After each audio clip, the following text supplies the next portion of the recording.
This is Sports Spectrum, the sports and faith podcast where we bring Jesus into the conversation. Here's your host, Jason Romano. Hey guys, welcome to Sports Spectrum. I am Jason Romano. My email address, jason@sportspectrum.com. That is a great way for you to stay connected to me and get connected to Sports Spectrum. If you have an idea for a guest, if you want to just comment on what you heard on today's interview with Harris III, you can email me directly, jason@sportspectrum.com. We are presented today by IJM, the International Justice Mission, and they do amazing work. They really do, helping to protect more than 150 million people from violence around the world. You can learn more by going to the website ijm.org/TF, become a Freedom Partner, and join the fight to end slavery in our lifetime. ijm.org/TF. Today on Sports Spectrum, we welcome Harris III. He is the first professional illusionist, I believe, to ever be a part of Sports Spectrum. He's also someone that I've known for about 6 years. I met him in 2014, and he was performing I guess you'd call it a magic show or illusionist show at an Upward Basketball awards banquet.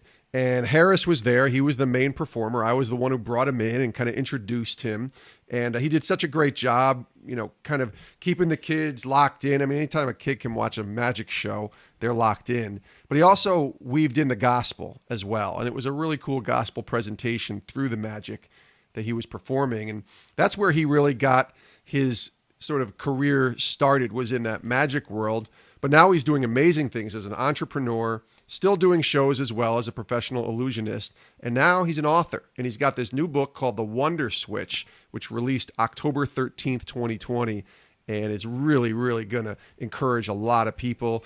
The subtitle is The Difference Between Limiting Your Life and Living Your Dream. And I can tell you with my job, I am living my dream right now, working with Sports Spectrum. And Harris, I know, not only is he living his dream, but he's making a lot of other people's dreams possible because of the work that he does with Story Gathering, Story Foundation, and his new book, The Wonder Switch. Take a listen to Harris III, the professional illusionist, my good friend, joining us here today on Sports Spectrum.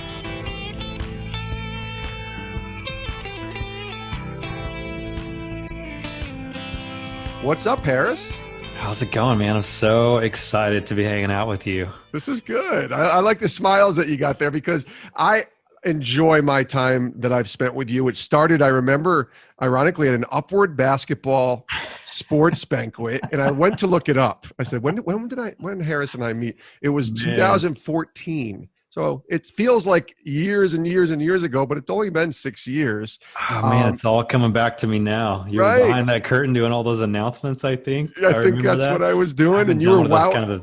That might have been the last one I did. Yeah. Maybe, but you were wowing the kids with illusions. And yeah, I know what I loved about it, though, was that you actually had like a purposeful message for the kids to hear, too. And I know so much has changed in your life since then in terms of purpose and where God has kind of taken you. So we're here in 2020. Let's start there and kind of the pandemic and everything that stopped and forced us to pivot and figure out where we're going and what we're doing. And I'm just wondering, for you as a person who performs, but also puts on very large conferences that I've been able to attend, as in the Story Conference, what's this year been like for you having to pivot? Ooh, I mean, it's filled with forced innovation, right? So, we all got ripped out of an old story. So we have one of two ways of looking at that. We can freak out and go, oh no, I just got ripped out of my old story. I liked the story that I was in. Or we can look at it as an opportunity to write a new story, because a lot of us are now staring at a blank canvas. So it just depends on how we're using our imagination. And we can get into that. I could talk about just the subject of how we use our imagination for hours. And I know we don't have that, but yeah. I think of worry and fear and anxiety as a misuse of imagination. And I don't think that's the purpose of what our imagination is to be used for. And so because of that, we are capable of creating and innovating and dreaming. And this year has been filled with that for me. I didn't go into 2020 going, this is the year I want to reinvent everything. But thankfully, even though that's not what I intended to do, I was already equipped with the skill sets necessary to respond to the forced innovation. So it's been, I'm blessed to say it's been a really actually exciting year. Nothing that I would have invited or chosen, but in the midst of it, it's been an exciting year of change.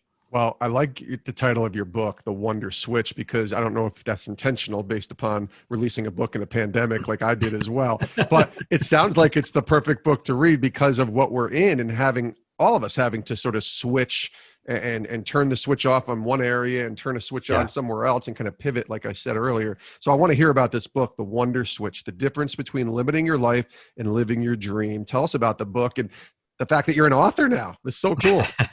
Yeah. I mean, wonder has always been a huge part of my life, obviously, because of my background as a magician or an illusionist, whatever you want to call me. Yeah. And so my ability to awaken the wonder of others has taken me around the world and ironically given me a chance to experience the wonders of the world. And there's so much magic surrounding us, but you don't have to travel to the wonders of the world, like the Grand Canyon or Niagara Falls or the Great Wall of China, to experience moments of wonder. Because as I've gotten older, I realized that magic is not something that you can see a magician do, even though we call it magic. Those are just tricks. But there is real magic all around us that can reawaken our wonder. We just miss it sometimes because it's right in front of our face, but we can't see it because we don't believe in it. Roald Dahl famously said that those who don't believe in magic will never find it, which means a lot of us go around thinking like, oh man, they hear guys like me talk about magic and they're like, oh, I'll believe in that when I see it. But what I do for a living proves that seeing is not always believing. That's why we look at a trick and call it magic. It's not real, even though it seems real. But what the science shows is that believing is actually seeing, that what we believe actually paints and changes what we see. What we believe informs what we see and has the power to change what we see. So as a result, my work around this subject of wonder, which again is what you feel in response when you see something that we call magic, that wonder that gets awakened, it actually has the power to change what we see because of how it drives our belief systems. So that's why I use the metaphor of a switch, because when that wonder switch is turned on, it's like turning on the lights that allows us to see differently. And we come into the world with that wonder switch turned on as kids. We are able to see that magic everywhere. But something along the way shuts off that wonder. The switch gets turned off. It's as if our eyes are closed because the lights went out. We can't see clearly. What's something recently, an example maybe of, and I was going to say small wonder, and then all of a sudden I dated myself to that TV show in the early 90s with the kid who was a robot. Do you remember that show? Yes. Small wonder. Anyways, but what is a small example, I guess, of something that, you've just experienced recently? Maybe that it's that example of experiencing wonder, of experiencing magic in a very small way. Man, it's not what you would expect. You would expect me to say memory with my kids, but I'm going to answer your question literally. What's something that I recently experienced? I just got back from Sea Island, Georgia, which is a gorgeous resort down near like Jekyll Island area along the coast of Georgia. Got a chance to play a round of golf with my wife after speaking at an event, and we're back in the room on the balcony. We were sitting in these patio chairs and I was looking up at the ceiling and there was this light flickering on the ceiling. And I was like, what is that? It looks like there's a flame burning. And it was basically the reflection of the light that was in the water fountain down below. And so the water in the water fountain was reflecting the light up on the ceiling. And it captivated me and I was mesmerized because I started thinking about like, man, how does that work? We're like 3 stories up and the light's reflecting and it looks so magical. So there's just these little things that are all around us, but we live in 2020, which is not only in the information age, but we have the information at our fingertips, right? So if I look up at that light, and if I really am curious about how that works or why it's happening, I could just go to Google or Wikipedia or watch a YouTube video, and there's a scientist somewhere explaining to me how light and shadows and reflections work, right? And so in a way, we've all sort of become these own wonder crushers. We are actively involved in removing all the magic in the world. And Google has sort of taken the quest out of the question, as my friend Mark Pimsler says. Yeah. And so we no longer need to wonder. And so wonder feels so threatening and disruptive. We almost attempt to crush it every chance we get. But that was the last moment. It was that light on the ceiling. It just got me and drew me in. I love it. Harris III is our guest here on Sports Spectrum. I want to learn, or have our audience learn, because I have sat with you and listened to a little bit of your story, but I want our audience to hear your story a little bit, taking us back childhood, where you grew up. And I know you had as you said to me, a quote, obsession with baseball. So tell us about the childhood life of Harris III. Yeah, man. I grew up on a farm in Southeast Tennessee. We were a pretty poor family, kind of the lower part of the middle class. And my mom was a housekeeper. My dad worked at a factory. And we just ran around on the farm every day. We got off the school bus. We got off the school bus at my grandparents' house, and we would just play baseball with my cousins. And it was with whatever we could find. I don't think we ever played with a brand new ball. It was just whatever we could find laying around. And one day I found this baseball glove, and it was too big for me, but I played with it for almost the entire summer. And as we went into fall, Christmas time was coming up. And I remember going to the store, picking out the perfect glove, coming home, telling every single member of my family which glove I wanted for Christmas. Christmas time comes, there is one box under the tree with my name on it, and it is the perfect size to hold a baseball glove. Right. And I'm so excited. I'm like, this is it. And my grandmother, she was the one that had put that box into the tree. She's the one who always tried to spoil me. And I remember ripping open that box going, yes, and opening up the lid. And dude, it was not a baseball glove. It was a box of magic tricks. And my mind immediately said, this is stupid. Like, why in the world did she buy me a box of magic tricks? I wasn't interested in magic. I never asked for a magic kit. I have no idea to this day what made her choose that. I wanted a baseball glove, and I was so bummed. And it's interesting because that's the gift that I never wanted, but it was the gift that completely changed my life. So while I was absolutely obsessed with playing baseball, was dreaming already at 9 of becoming a baseball player, and was like trading baseball cards at school every single day. Like I was the kid that got in trouble consistently because we were trading way past when we were supposed to. Yep. I kind of like, you see those early seeds of being an entrepreneur, because even though I had my favorite players, like my dad was from St. Louis, so I grew up a Cardinals fan. Love the fact that Ozzie ran on the field and did a backflip every time, but was from Tennessee. We didn't have a team. And so everyone in my home area was kind of a Braves fan. So Chipper was a rookie that year. So even though I had my favorite players, the entrepreneur in me was willing to not attach myself to a certain card. And so if you wanted to trade for something that I had and you had something more valuable, I didn't care. So I just started collecting all my friends' favorite players so I can trade up. Nice. But yeah, that box of magic tricks, man, it changed the entire future of my life. And at first, it's interesting because even though I thought it was dumb, when I took it back to my room, I learned my very first trick. I thought to myself, this is not going to amaze anyone. No one is going to be fooled by this.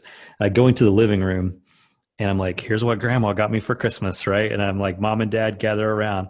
I put this little red ball in a cup, covered it up with the lid. I made it disappear. I put the lid back on the cup. It reappeared. And they said, how in the world did you do that? Like their eyes were wide in wonder, their chins dropped. And that's when I realized that wonder was contagious. Like their wonder reawakened wonder in me. So the wonder switch that had been turned off by the bullies on the playground who had made fun of me constantly, my parents flipped the switch back on in that moment. And the power of wonder is it gives you permission to believe. In that moment, it gave me permission to believe in a new story that was filled with so much possibility. So I immediately became obsessed with magic instead of baseball, and thought I might do magic shows for the rest of my life. And you never got the baseball glove, huh? Never got the baseball glove. I kept trading baseball cards for a few more years. And I'm so glad cards are coming back because I still have them all. Here I am 30 years later. Yeah. And I pulled them out of, we moved to a new house about a year ago and cards had not come back yet. Or if they were, I hadn't heard. And so we put them back up in the attic, just like in previous houses. They've moved for me from house to house, and I just pulled them back down. So I'm pretty pumped to actually sit down and go through them all. When the Michael Jordan documentary was on ESPN earlier this year, good. I remembered it was great. And I remember I had a bunch of Jordan cards when I was 20 years old. And I remember keeping them in a binder, and I went and found the binder in the attic and broke them out. And I'm going and searching price guides and going on Twitter. Hey, how much are these cards worth? And somebody said, well, one of those is worth maybe $2. And I'm like, all right, well, let me close back the binder and put it back in the attic. But you're trying to capitalize. Like, I'm not the entrepreneur like you, Harris, but I was definitely thinking maybe there's something here someday. But still a value of being 20 and going and looking at those cards, even if they're not worth specific amounts of money. That was a memory. Like you talk about wonder, right? Like that's a memory for me that I can open up and say, I remember when I got those cards at 19, 20 years old and where I was in my life. So I definitely can relate to thinking back. I'm wondering though, for you, when you said you had your first magic trick with the ball disappearing, but what was the first trick that you performed where you knew this might be the sort of Willy Wonka golden ticket, right? Like, you're like, oh, this is not just performing stuff for my buddies. Like, this is something that I can go and turn into something even bigger than that. Oh man, that's a great question. It's hard to remember back. I remember that first trick. The other trick the first like professional trick that I remember learning was this rope trick. You know, you have 3 different ropes. They're each different lengths. So you have like a short one, a medium one, and a long one. Yeah. And then like magic, they would just stretch and all become the exact same length. It's a trick called Professor's Nightmare. I remember you performing it to the kids, I think, maybe at the Upward event. Yeah. Yeah. And it's amazing that, you know, that box of tricks has taken me around the world. You know, I think even now in our conversation to hear you talk about, you know, doing magic tricks for little kids and all the years that I spent doing that, to travel around the world and being in films and TV. And, you know, I just did a cool series of YouTube videos with Dude Perfect, and the exposure has been crazy. I've had a chance to perform magic for over 2 million people now in over 40 countries. Like, it's just been an insane journey. And all along to think that it was about tricking people up until a few years ago, to my own wonder reawakening and realizing that, you know, magic is about so much more and capable of so much more. And so now I'm not as much a magician who tricks people as I am a storyteller who happens to still do a few magic tricks that is all about awakening people's wonder to give them permission to believe in a new story.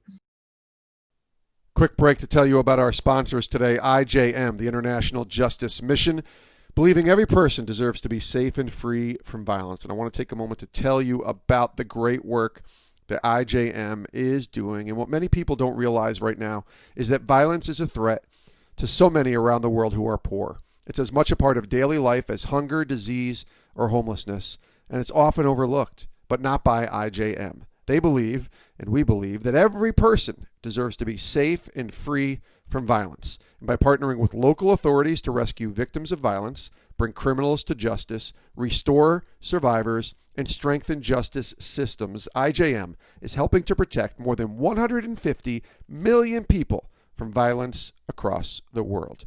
But they cannot do this alone. They need your help. This is such important work that cannot be done without the help of people like Freedom Partners, some of IJM's most loyal partners in the work of justice, and their support of $24 or more each month helps survivors of slavery and violence from the moment they're rescued until they're fully restored. You can join the fight right now and become a Freedom Partner with IJM by going to the website ijm.org/TF. ijm.org/TF to become a Freedom Partner today. Harris III is joining us here on Sports Spectrum, professional illusionist. The new book is called The Wonder Switch. It released October 13th. Go get a copy right now, The Wonder Switch.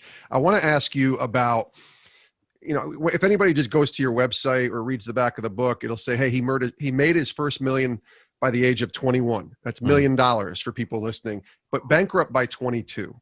So I need to know that story, and I want our audience to hear it. First of all, how does that happen?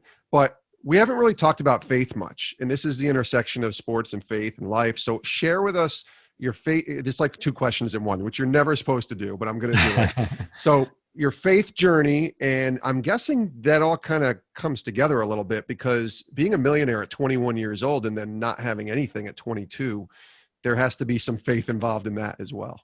Yeah, it's actually a great couple of questions, because those stories go hand in hand. You know, by 21, let me rewind. By around 15, probably, I remember my parents sitting me down at our kitchen table in our little house and trying to explain that I just made 6 figures that year doing magic shows, and how that was more money than either of them had ever made combined.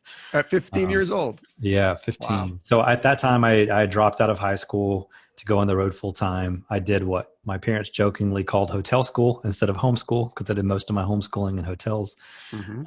But started traveling around the world doing magic shows. And by 21, I made $1 million. And I left my small town. My wife and we got married that year, built a big fancy house in a nice suburb with all those fences and gates and stuff, and filled it out with nice stuff, and parked 2 expensive cars in the driveway. And I was like, dude, this is it. This is the American dream.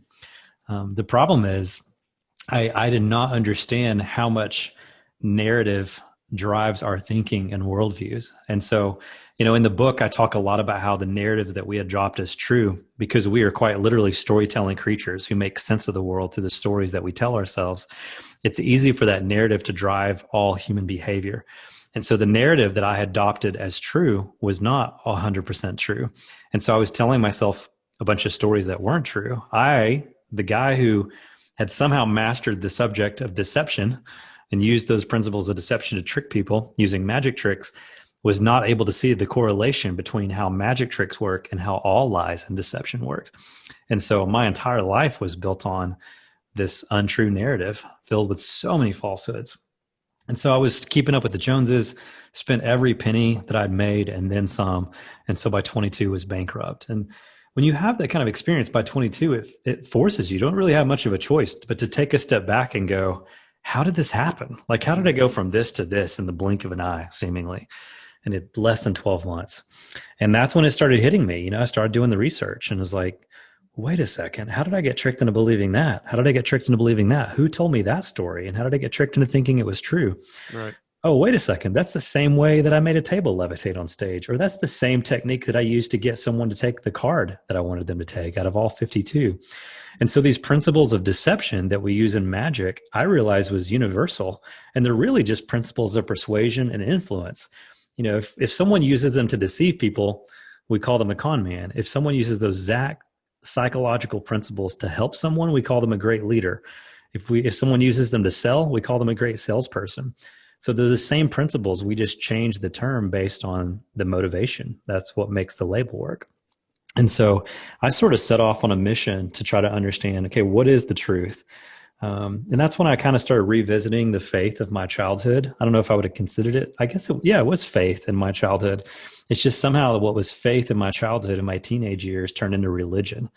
And it was all about rule following in my house and in our little small town. And you grew up in the Bible Belt in a conservative, legalistic, religious environment. Everything is about the rules that you follow.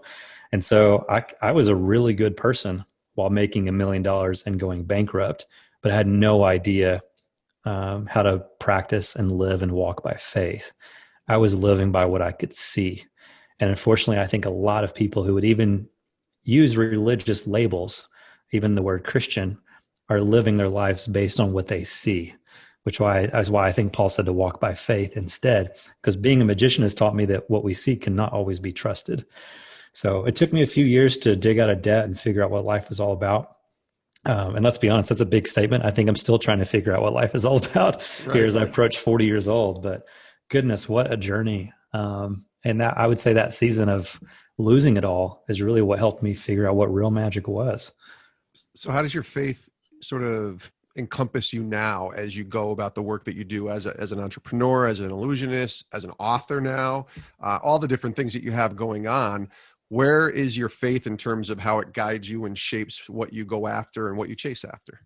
Sure. Yeah. I mean, for one, everything I think is driven by meaning and purpose, right? One of my favorite C.S. Lewis quotes. And every time I talk about this, it takes me back to times when my teenage years where, church folks would be like, hey, you need to be okay with just these things or just Jesus, as if the word just, I feel like, should ever precede Jesus, right? He says this, he talks about how it would seem that our Lord finds our desires not too strong, but too weak. And I love that idea because we're basically all settling for this counterfeit version of the life that we were actually meant to live, that God created us for so much more. It doesn't always mean like material, physical possessions. It means that settling for the material, physical possessions could be the counterfeit version of the story that you were meant to live. And we settle for the counterfeits because they seem so real. So the rest of that, let me pick it up again. It said, it would seem that our Lord finds the desires not too strong, but too weak.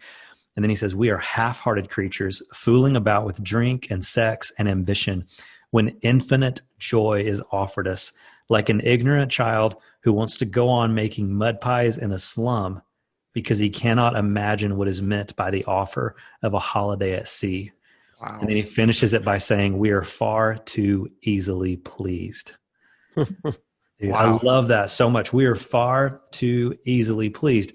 And as he said, the problem is that our imaginations are being misused, right? We settle for mud pies in a slum because we cannot imagine what is meant by the offer of a holiday at sea. So how do I incorporate my faith into my work? I am constantly reminding myself that if it's not meaning driven, if it's not purpose driven, if it's not bringing glory to God because it's drawing attention back to myself, then it's not going to please me in the way in which God designed me to be pleased. It's not going to give me the joy that God designed and created me to experience by doing the work and living the life that he actually created me to live out. So to me, my faith has to be front and center, and defines, instead of leaving it as a category on some sort of pie chart where it's like, oh, I have my faith, and then I have my work, and then I have my family. Everything is spiritual, which means that faith is not a category of my life. My faith and my biblical worldview redefines every single other facet of my life. That's really well said. What a quote too, by the way. I mean, if that isn't still so relevant here in 2020, I don't know, what is when you say that quote right there. I love too, when you look at your book too, and the idea of the wonder switch, and in the sort of about section of the book, it says it helps readers rewrite their stories and past pain to see beauty. So you've talked a little bit about your past pain. Walk us through maybe the last 6 years, right? Since you and I first met, how you've rewritten your story, and that word story is obviously taken on a different meaning for you. And I love what God has kind of worked through you and allowed you to kind of be a part of in the story conference that I've been able to attend a few times and was a part of. It's an amazing conference, the most unique conference I've ever been to. And I went to 2 of them, and they were both sort of unique and different.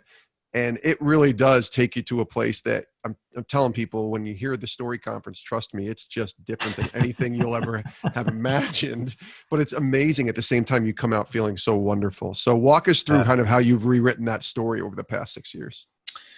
Man, so many stories within that big story, right? I mean, 6 years, so much can happen. Let me start here. After I had basically lost it all and was trying to piece my life back together, I didn't know what I was supposed to be doing with my life. All I knew is that I had this new, vision. I was compelled to go give back and not make it about me anymore. And I remember I was at this high school in the state of Michigan. I was there doing a school assembly program at a public high school. We were doing a show later that night, and we were basically at the school to promote the evening show at the theater and try to sell tickets. That's the real reason we were there. Mm-hmm. The principal walks in and he's like, "Hey, you're the magician." I was like, "Yeah." And he goes, "You know how to trick people. Why don't you go out there and teach those students how they're getting tricked into believing the things they believe?" Mm-hmm. And I'm like what? And he's like, "Well, they got low self-esteem. They're bullying each other. They're making all these bad choices. And they're just being tricked into doing this stuff that later on they're going to regret." So I didn't know how to do that. Like, I wasn't a motivational speaker, or I wasn't there to give a talk. I was there to perform a magic show and hook them so that they think I was cool enough to buy a ticket to my show later that night, right? And so I remember doing that show, and I don't remember much about it other than at the very end, I did this straitjacket escape, got out of a straitjacket, a la Houdini, right? And I remember holding up the straitjacket and saying something to the tune of, "Hey, I don't know what your straitjacket is. I've had a lot of straitjackets in my lifetime." And honestly, for the first time, sort of getting vulnerable and raw with the audience, talking about some of the stuff that had trapped and entangled me, from the debt, from practically going bankrupt, to some of the addictions that I had in my teenage years. I was just super honest. I'd never been that vulnerable with an audience. And I just said, I don't know what your straitjacket is, but I know that you have one, but I want you to hold on to hope. There's always hope for freedom. So don't give up. And as the students were walking out of the gym that day, I remember beating myself up. I'm sure you've done it before, where you give a talk and you're just like, that wasn't my best presentation, right? Of course. And so I'm beating myself up inside my head and going, that sucked. That was awful. I'm a horrible speaker. And there was this one girl that stuck around, and she started walking down the bleachers towards me and was bawling, like tears running down her cheeks. And she walked up to me, and I was like, "Hi," I didn't know what to do. She goes, "I have something for you." I was like, "Okay, what is it?" And I held out my hands, and she said, "It's my straitjacket." And she dropped her razor blade into my hands and said, "Wow. That's my straitjacket. I don't want it anymore. And you're the first person to ever make me feel like there's hope." And I remember I think it was like a teacher or something, an adult came around the corner and was like, "Hey guys, back to class." She turned around and walked away. Before I even had a chance to ask her name, She turns, she walks away, and I see her put her hands inside of her pockets, and I see the scars up and down her wrists and her arms. And that was the beginning of an epiphany for me. I walked away going, I have to understand why someone would do something like that to themselves. I need to understand what drives that type of behavior, because I'd never personally come in contact with it before that intimately. And so I started studying, and one thing led to another thing, and started connecting all these dots. And it came back to this power that storytellers have to shape the future. And in that instance, it was a marketer who wanted to sell her a certain pair of jeans or brand of shoes or a certain kind of makeup. And back in the day, in the Mad Men era, all of marketing was built on this inadequacy marketing era, where great marketers and what all great storytellers understand is that we are storytelling creatures. We walk around all day long telling ourselves stories to find meaning in our lives, to make sense of the world. And we do this so often that even when we go to bed at night, while our bodies physically sleep, our brains stay up all night long telling ourselves more stories. And the most effective way to drive someone's choices, whether that's a buying choice, their thinking, their worldview, what they believe to be true about themselves, is to tell them a story, and to tell it well enough and often enough and invite them into it that they adopt that narrative as true. And once they do, it drives all behavior. And so to someone in a boardroom somewhere, that girl was just a consumer. And she was convinced if her waist wasn't the right size, or if her face didn't look the right way, or her skin wasn't the right tone, then she wasn't enough. And so when I came to this realization, Jason, I was like, dude, if storytellers have that much power, someone ought to be gathering them together on a regular basis to have a conversation about that power and say, we can do better. So 5 years ago, I did that for the first time in 2016. We just finished up Story 2020. Now we have creative directors from companies like Apple, Google, Disney Imagineering, IBM, Cirque du Soleil, to retail companies, everyone from copywriters from companies and brands like Victoria's Secret to writing teams from Focus on the Family and restaurants like Arby's and Chick-fil-A. It's this incredible, diverse group that talk about this role. And Steve Jobs was right when he said the most powerful person in the world is the storyteller. The problem is we are all storytellers, and wonder is essential to the process of moving from an old story to a new one, because wonder is what opens up your mind and heart to the possibility that a new story might be more true than the narrative that you have been convinced to believe. I love it. I love that conference. I love the mindset. You even have the Story Foundation, which is a nonprofit focusing on raising up and empowering the next generation of storytellers, changing the future. Real quick, the website, people can go learn more about Story and even learn more about you. Storygatherings.com is all things story. My personal website is harristhethird.com. That's just Harris, I, like the Roman numeral 3. Weird name, but it's the one my parents gave me. So harristhethird.com. I love it. I was going to ask you about your name, and I'm like, nah, people can go learn about that. I love it. Harris, we've known each other a while, man. I'm always admired you from afar and up close when we've been able to spend time together, and just appreciate your love for God, certainly, but your love for people and wanting to shine the light on them. And really excited for your book, bro. Again, it's called The Wonder Switch. People need to get it now. It's out everywhere books are sold. Thanks for joining us, my friend. Appreciate you. My pleasure. Love you. You too, man. And many thanks to Harris III for joining us here on Sports Spectrum. Again, that new book, The Wonder Switch, The Difference Between Limiting Your Life and Living Your Dream, is available now everywhere books are found. And congratulations to Harris on the release of his first book, The Wonder Switch. You can learn more, as he said, by going to his website, harrisii.com, harrisii.com, and that's also his Twitter handle. And you can hit him up there and on Instagram as well. Let him know that you heard his story here on Sports Spectrum. Thanks to Harris. Thanks to our partners, IJM as well, the International Justice Mission. Join the fight against violence and oppression by going to their website, ijm.org/TF. You can become a Freedom Partner today. We also want to direct you to our website, sportspectrum.com. That is the home base for all of our content here at the Ministry of Sports Spectrum.